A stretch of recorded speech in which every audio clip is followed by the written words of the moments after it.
Ok, vamos a ver esta vez. Es que he tenido que grabar varias veces. El padre hizo dibujo, su hijo lo coloreó y cómo quedó bien hecho, su espíritu vida dio. Muy bien, buenos, ¿qué tal muchachos de grado sexto? La canción responde a que el tema que vamos a trabajar en tecnología e informática, área de la cual soy yo el docente, va a ser que vamos a trabajar en esta guía, en esta cartilla que ustedes recibieron la semana pasada, pues es el dibujo. El dibujo. Muy bien. Bueno, muchachos, ustedes bien saben, la cartilla está dividida por campos de pensamiento, ¿cierto? Hay tres campos de pensamiento. Uno de esos campos de pensamiento es el científico matemático. Ahí es donde está tecnología, ¿sí? Yo estuve revisando su cartilla, muchachos, y la parte de tecnología, o sea, se puede uno confundir fácilmente porque en ningún lado dice título tecnología. Por eso es tan importante que ustedes vean este video y si es necesario lo vuelvan a ver y lo vuelvan a ver y lo vuelvan a ver cuantas veces sea necesario para que se puedan ubicar en la cartilla. Entonces, dentro del campo científico-matemático está la parte de tecnología. En la guía número uno, ustedes van a encontrar algún título, algo así, que habla del dibujo en tecnología informática. El dibujo. Ese es el tema de nuestra canción y el tema que vamos a trabajar en esta cartilla. No es un tema desconocido para ustedes, creo que nosotros ya habíamos hecho un par de cosas en las primeras guías, primeritas guías, de modo que creo que es como retomar eso, volvernos a conectar pues con lo que estábamos trabajando en la presencialidad, ¿ok? O sea, cuando nos podíamos ver en el colegio, bueno. Entonces, la primera guía ustedes van a encontrar el dibujo como tal, una definición de qué es el dibujo, ¿cierto? Hay varias definiciones de dibujo, ustedes las van a encontrar ahí, cómo se complementan y cómo enriquecen, espero, la idea que ustedes tienen de este concepto. Luego hay una primera clasificación, perdón. Esta clasificación es muy general. Dice que el dibujo está dividido en tres grandes ramas. La primera es el dibujo simbólico, que incluye los símbolos, los signos, las convenciones. Bueno, ese es el signo, los iconos, ¿cierto? Ahí incluso hay un ejercicio en la primera guía para que ustedes identifiquen algunos de los muchos, porque son muchísimos los símbolos que hay, ¿cierto? Ustedes yo creo que van a identificar bastantes de los que aparecen en la guía. La idea es dibujarlos, reconocerlos, ¿cierto? Bueno, muy bien. Dentro de eso es el dibujo simbólico. En segundo lugar está el dibujo estético. La estética hace referencia a la belleza, ¿cierto? Por eso generalmente cuando dicen en un salón de belleza y hablan de estética y esas cosas, está muy relacionada la belleza con la estética. Dentro de este dibujo estético, ¿cierto? Está el dibujo artístico, que es dibujar, por ejemplo, una persona, es dibujar una puesta de sol, ¿cierto? Está el dibujo también decorativo, ¿cierto? El dibujo decorativo que ustedes ven, por ejemplo, se me ocurre en las paredes, en el papel que a veces le ponen a las paredes, decorativo, ¿donde más lo encontramos? ¿No? En las telas, ahora que caigo en cuenta en las telas, miren esta camisa que yo tengo, mire, tiene unas líneas acá, ¿cierto? Ahí hay un tipo de dibujo, hay unas líneas decorativas, por eso mi camisa se ve de estos colores y utilizan estos colores, y me veo súper guapo, ¿cierto? Muy bien, entonces existe el decorativo, pero también existe el dibujo publicitario, ¿cierto? Publicitario, entonces tiene que ver con las etiquetas de los productos, qué sé yo, con el dibujo, el diseño de cartillas, ¿no? Que por cierto, por ejemplo, la cartilla que yo les menciono, la portada tiene un diseño, ¿cierto? Ahí no va a ser un poquito de publicidad. Esa portada yo la hice en el computador, ¿cierto? Eso es el diseño, hace referencia al diseño gráfico, al diseño publicitario, y está dentro de ese dibujo muy general que se llama dibujo estético, ¿ok? Y en tercer lugar, entonces tenemos el simbólico, el estético, y en tercer lugar tenemos el dibujo científico. Ok, en la segunda guía vamos a profundizar en este diseño científico. Este dibujo científico, a diferencia de los otros dibujos, del dibujo simbólico y del dibujo estético, es un dibujo que tiene que cumplir con normas o con unas reglas, una reglamentación. Digamos que los otros dos dibujos son muy libres, ¿cierto? Muy libres. Yo utilizo diferentes técnicas, puedo utilizar, qué sé yo, marcadores, colores, solo lápices, témperas, acuarelas, vinilos, etcétera, etcétera, etcétera, ¿cierto?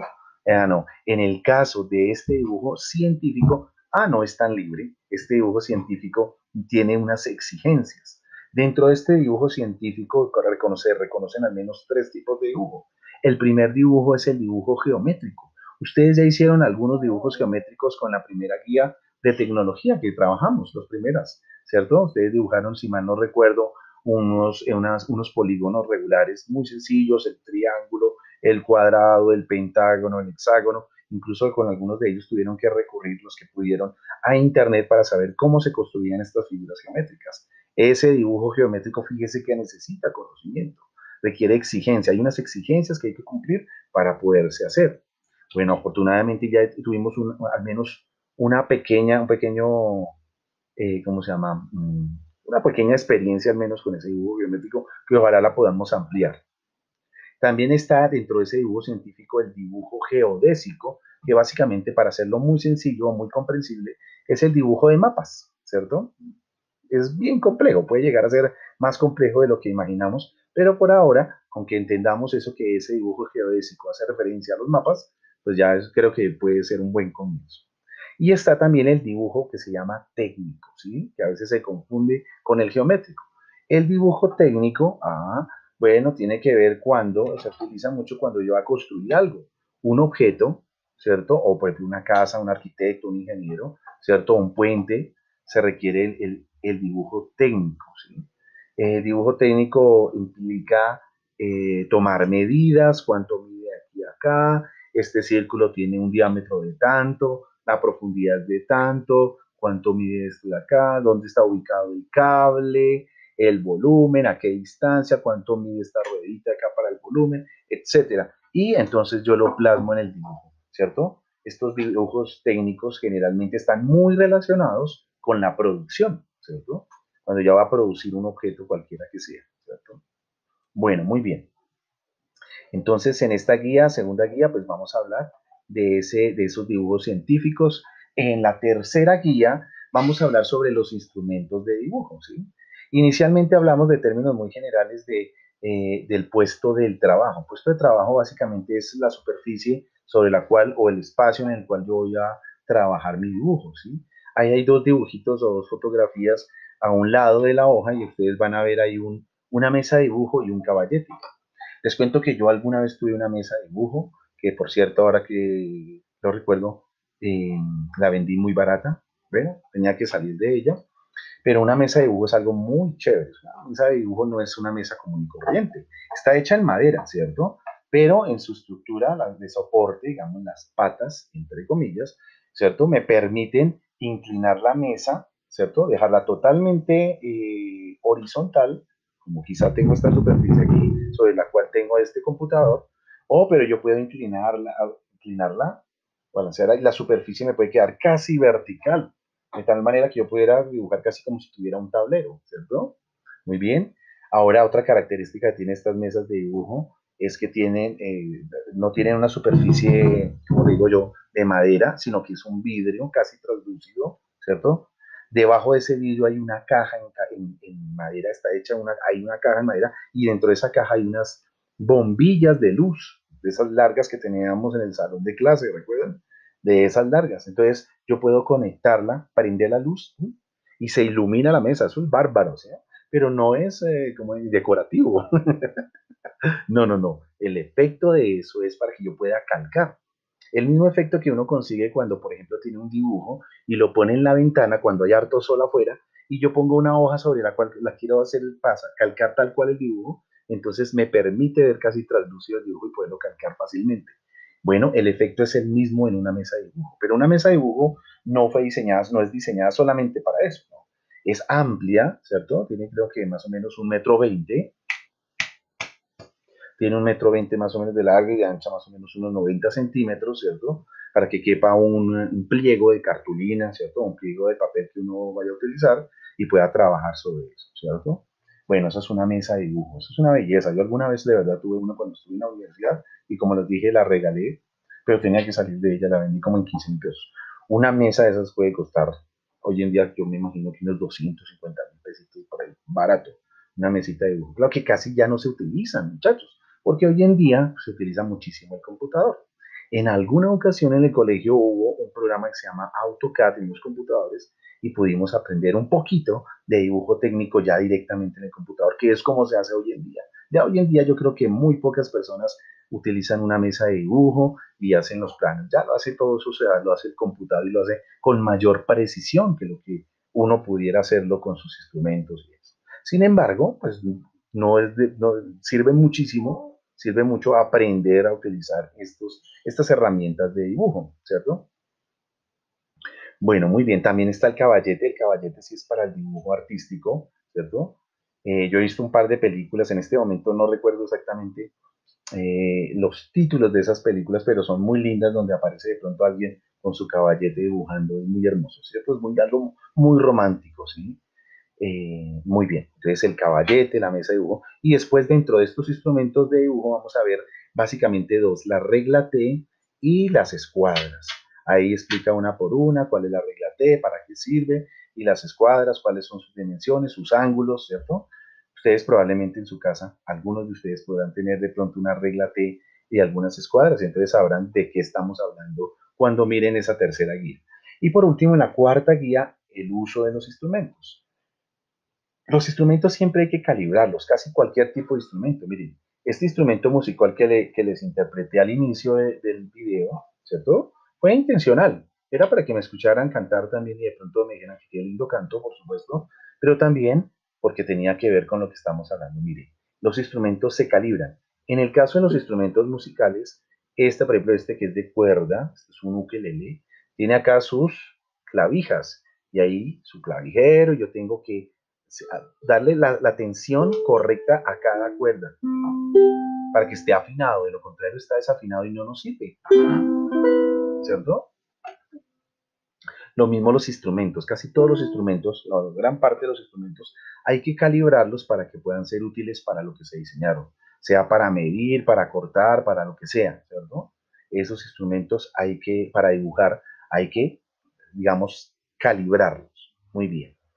Dentro de esta cuarta y última guía de la cartilla, pues vamos a ver lo que es la regla T, las escuadras, concretamente las posiciones y todo. Ustedes se van a dar cuenta cuando la ven. Yo hice unos dibujos, los hice también en un programa de diseño que se llama CorelDRAW, que también alguna vez pudimos ver con estudiantes de noveno unos años atrás y que pues desafortunadamente hoy las circunstancias pues nos lo impiden. Pero quién quita que cuando volvamos algún día, si las cosas mejoran y tenemos también, digamos, estos programas en los computadores, podamos también mirar diseño gráfico y ver un CorelDRAW. Con CorelDRAW les dibujé las reglitas y todas esas cosas para que ustedes puedan entender cómo se utilizan, cómo se obtienen esos ángulos y esas cosas. Bueno, en esta última guía yo les propongo, es una propuesta, no es obligatorio, por favor, para que no se nos vayan a angustiar, pues la idea de construir una tabla de dibujo de 30 por 25 centímetros. La idea es que sí sea bien mandada a cortar muy bien para que queden los ángulos rectos correctamente. Y pues si ustedes tienen esa regla T y esas escuadras, van a poder pegar con cinta las hojitas en esa, en esa tabla y poder hacer los ejercicios que proponen ahí, o que muestran al menos los ejemplos de cómo se utilizan estos instrumentos, el uso de estos instrumentos. Muchachos, les agradezco muchísimo. Yo sé que, digamos que las circunstancias nos mantienen un poco alejados, pero espero yo que esto sea una pequeña aproximación a ustedes, que sientan el calor no solamente mío, sino el calor, el cariño, el calor, si a eso me refiero al cariño de todos sus profesores. Los apreciamos mucho. Esperamos que les sea útil este video y las guías que les enviamos. Ustedes puedan aprender cositas que les puedan ser útiles en un futuro próximo, para sus proyectos, para las cosas que ustedes tengan que hacer en casa, incluso para los arreglos de la casa, etcétera. Fíjense que muchas veces antes de hacer arreglos, yo siempre hago el dibujito antes. Les cuento que yo construí la cama de mi hijo que está ya sentado haciendo ruido y mi camita también. Nosotros tenemos nuestras camitas, ahí dormimos juntos en una habitación y yo fui quien construí las camas. No es que esté agarrado con mi esposa, ¿no? Aquí les comento por si acaso tienen, muchos les voy a contar el chisme completo. Bien, bien, no, no hay ningún problema. Lo que pasa es que yo tengo un problema, yo ronco, ¿cierto? No sé si ustedes conocen a Shrek, yo ronco peor que Shrek. Entonces mi esposita no puede dormir conmigo, pobrecita. Entonces yo duermo con mi hijito que él sí se aguanta esa vaina. Ahí aclaro, no sé a qué va a decir, el profesor Joaquín se está separando, ¿no? Se está divorciando. Y ese mueble negro que está allá al fondo de atrás, también lo hice yo, ¿cierto? Yo compré con la ayuda de los santos. Entonces, ¿qué hice? Primero medí, tomé las medidas, hice los dibujitos, en el caso de este mueble que está aquí a mis espaldas, hice uno en cartoncito, a escala, medí todo, o sea, mire que todas estas herramientas de dibujo, de modelación, que aún no hemos entrado, que probablemente serán las siguientes cartillas, oye, se utilizan para construir cosas que nos pueden ser muy útiles para la casa, para lo que necesitemos. Bueno, entonces muchachos, los animo muchísimo a seguir adelante. Les recuerdo, la escuela no ha terminado, no ha cerrado, seguimos en esta condición, se llama una condición remota, ¿cierto? Pero continuamos con labores. Ahí poco a poco les animo a que se entusiasmen con su propio aprendizaje. Si pueden leer, lean, ¿cierto? Lean, muchachos. Si no hay más libro, como dije en algún video, sino la Biblia, lean la Biblia en familia, el libro que haya, ¿sí? Y lean porque eso abre la mente, aprenden muchísimas cosas, no se imaginan cuántas cosas uno puede aprender leyendo. Bueno, nos vemos en un próximo video. Que estén muy bien. Chao.